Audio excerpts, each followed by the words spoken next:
Banking hour শেষ? বাসা থেকে ব্যাংক অনেক দূরে, রাস্তায় চুরি ছিনতাইয়ের ভয়, ভাবছেন অ্যাকাউন্টে টাকা জমা দিবেন কিভাবে? চিন্তার কিছু নেই। আপনার বাসার কাছের ডাচ বাংলা ব্যাংকের ফাস্ট্যাগে চলে আসুন। ডাচ বাংলা ব্যাংকের প্রতিটি ফাস্ট্যাগে আছে ক্যাশ রিসাইক্লার মেশিন বা CRM। আপনি 24 ঘন্টা ক্যাশ ডিপোজিট এবং ক্যাশ উইথড্রল করতে পারবেন। অবাক করা বিষয় হচ্ছে, ক্যাশ ডিপোজিট হবে রিয়েল টাইমে। আপনি নিজের এবং অন্যের ডাচ বাংলা ব্যাংকের অ্যাকাউন্টে টাকা জমা দিতে পারবেন। শুধু প্রয়োজন হবে আপনার NID এবং মোবাইল নাম্বার। এক ট্রানজ্যাকশনে সর্বোচ্চ 200টি 500 এবং 1000 টাকার নোট জমা দিতে পারবেন। ব্রাঞ্চে CRM হলে 100 টাকার নোটও জমা দিতে পারবেন।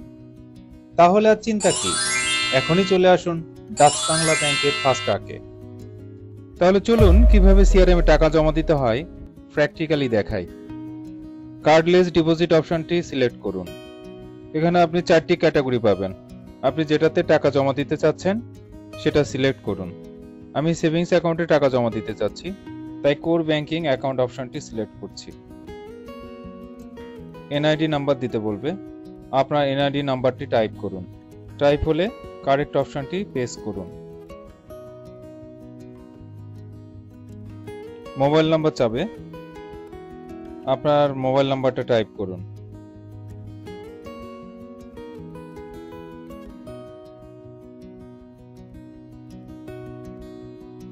কারেক্ট অপশনটি প্রেস করুন। আপনার মোবাইলে 6 ডিজিটের OTP যাবে, সেটা দেখে এখানে টাইপ করুন।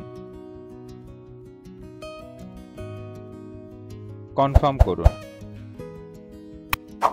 যে অ্যাকাউন্টে টাকা জমা দিতে যাচ্ছেন সেই ডাচ বাংলা ব্যাংকের 13 ডিজিটের অ্যাকাউন্ট নাম্বারটা টাইপ করুন। কনফার্ম করুন। অ্যাকাউন্টের টাইটেল এবং অ্যাকাউন্টের নাম্বার আপনাকে প্রদর্শন করবে। অ্যাকাউন্টের টাইটেল এবং অ্যাকাউন্টের নাম্বার ঠিক আছে কিনা ভালো করে দেখে নিন। সব ঠিক থাকলে কনফার্ম করুন। ক্যাশ জমা দেওয়ার ট্রে খুলে যাবে, সেখানে আপনার ক্যাশ এভাবে জমা দিন। কনফার্ম করুন।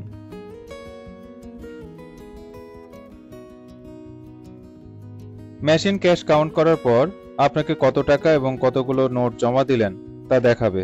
আরও টাকা জমা দিতে চাইলে অ্যাড ক্যাশ অপশনটি সিলেক্ট করবেন। অনেক সময় মেশিন টাকার নোটগুলো ময়লা থাকলে কিংবা একটু ছেঁড়া থাকলে নোট ফেরত দিয়ে দেয়।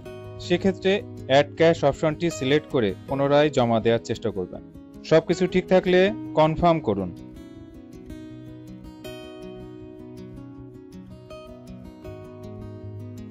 ট্রানজ্যাকশন সাকসেসফুল হওয়ার পর মেশিন থেকে রিসিট বের হবে।